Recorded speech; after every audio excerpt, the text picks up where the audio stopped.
올리브 오일 시중에서 쉽게 볼 수 있습니다. 그런데 자세히 보면 종류가 꽤 다양합니다. 가격도 천차만별입니다. 건강을 위해서 하루에 한 스푼씩 먹으면 좋다는데 아무거나 먹어도 되는지 잘 모르겠습니다. 그래서 오늘은 지중해 식단의 핵심으로 여겨지는 올리브 오일의 종류와 활용 방법 그리고 주의사항을 알아보겠습니다.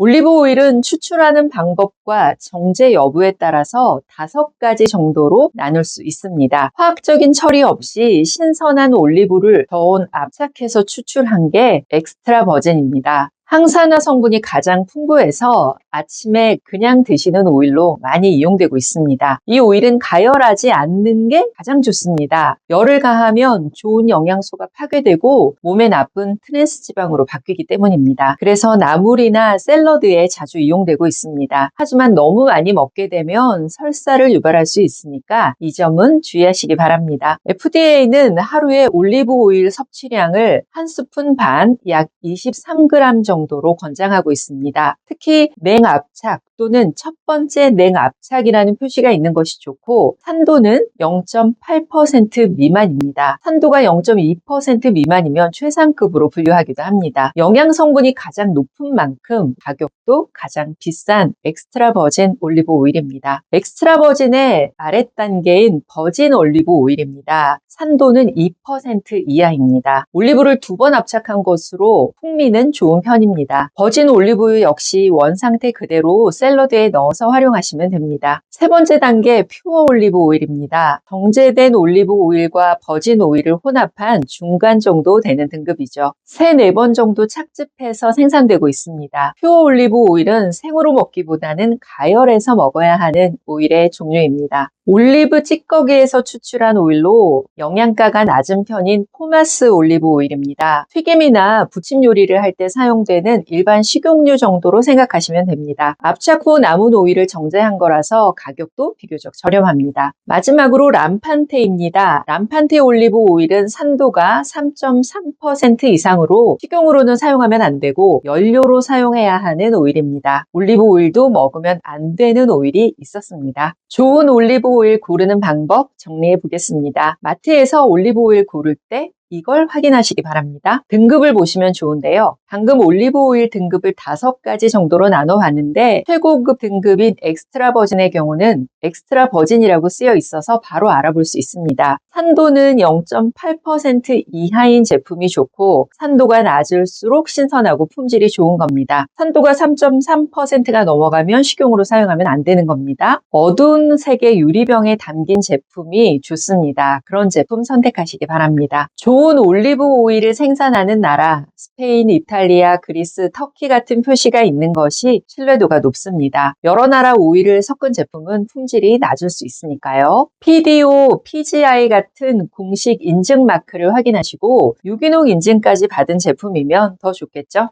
가능하면 올리브 오일은 시음하고 선택하시는 게 좋긴 합니다. 좋은 제품일수록 약간 쌉싸름한 맛과 과일향, 풋풋한 향이 있습니다. 떫거나 텁텁한 맛이 난다면 품질이 낮거나 산화된 것이라고 합니다. 올리브 오일 이렇게 활용하시기 바랍니다. 아침에 일어나서 엑스트라 버진 오일을 한 스푼 정도 먹게 되면 위와 장을 건강하게 하고 변비를 예방하는 데도 도움이 됩니다. 따뜻한 물과 함께 먹으면 소화시키는 데 더 도움이 되실 겁니다. 하지만 소화기가 약하다면 공복에 먹는 건 주의하시기 바랍니다. 채소나 과일 샐러드에 엑스트라 버진 오일을 뿌려서 먹게 되면 비타민 흡수율도 높아지고 항산화 효과가 올라갑니다. 발사믹 식초나 레몬즙, 꿀을 곁들여서 드레싱을 만들면 특히 잘 어울립니다. 바게트나 통밀빵을 먹을 때 올리브 오일을 찍어 먹거나 파스타 위에 뿌리면 풍미와 건강 효과가 올라갑니다. 엑스트라 버진처럼 생으로 먹는 게 좋은 것도 있고 퓨어 올리브 이하 등급의 오일처럼 튀김이나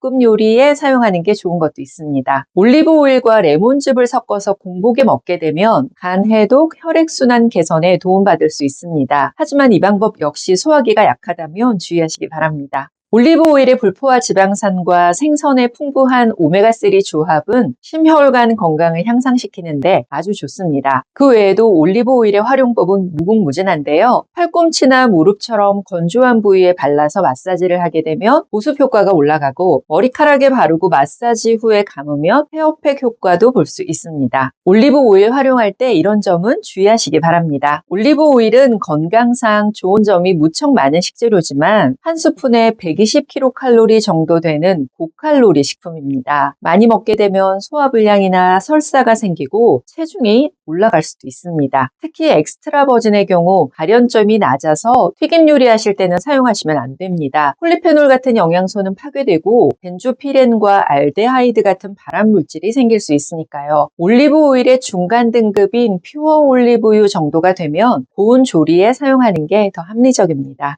빛이나 공기에 약해서 산화되기 쉬우니까 어둡고 서늘한 곳에서 보관해야 합니다. 하지만 냉장고에는 보관하시면 안 됩니다. 오일이 굳어서 사용하기 힘들어지니까요. 위장이 약하다면 공복 섭취를 주의하시기 바랍니다. 올리브 오일은 위산 분비를 조절하는 효과가 있지만 속쓰림을 유발할 수 있습니다. 이럴 때는 처음에 조금씩 시작해서 물이나 음식과 함께 드시면 됩니다. 당이 예민한 경우에도 올리브유를 많이 먹게 되면 설사를 할 수 있는데 조금씩 적응해 가시길 추천합니다. 만약 당뇨나 혈압약을 먹고 계시다면 약과 함께 먹는 건 주의하시기 바랍니다. 혈압과 혈당을 낮추는 효과가 있기 때문이죠. 지방간이나 담낭 질환이 있는 경우에도 조심해야 하는데요. 올리브 오일의 지방 함량이 높아서 간과 담낭에 부담을 줄 수 있습니다. 심혈관 건강에 좋은 식품이지만 저혈압이 있다면 주의하셔야 합니다. 올리브 오일에 풍부한 올레산과 폴리페놀이 혈관을 이완시켜서 혈압을 낮추는 작용을 하거든요. 저혈압이 있다면 건강을 위해서 먹는다 하더라도 하루에 한두 스푼 이하로 제한하시고, 특히 공복 섭취는 피하시기 바랍니다. 오늘 영상 어떠셨어요? 올리브 오일의 종류가 생각보다 다양합니다. 건강을 위해서 오일 그 자체로 먹느냐, 튀김 같은 요리로 사용하느냐에 따라서도 선택해야 하는 종류도 달라집니다. 오늘 영상 참고하셔서 앞으로 올리브유 선택하고 활용하시는데 도움 받으시기 바랍니다. 건강 식재료 소개해드리는 한약사 김경순이었습니다. 오늘도 평안하세요.